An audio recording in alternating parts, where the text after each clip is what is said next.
Kita memberikan kerakyatan, tak ada siapa-siapa yang boleh untuk mempersoalkan kerakyatan kawan-kawan kita yang daripada Cina, India dan sebagainya. Kalau kita nak kata kita sebuah negara bangsa Malaysia yang kata apa, yang dah berjaya, adakah secara identitinya kita semua dah seragam? Kalau kita tengok kata Rasulullah ni, Rasulullah kata aku Arab dan aku sayang Arab.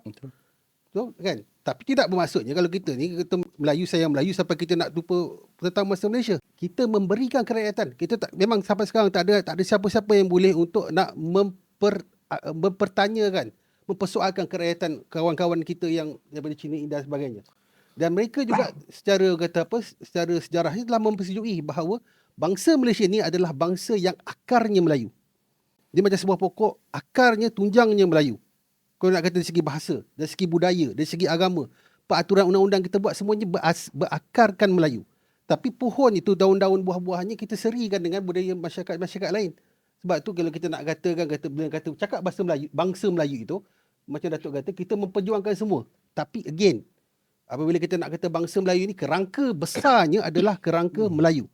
Dalamnya kalau kita nak masukkan budaya apa pun boleh. Asalkan dia tidak menyalahi adab Melayu, tidak bercanggah dengan syariat Islam.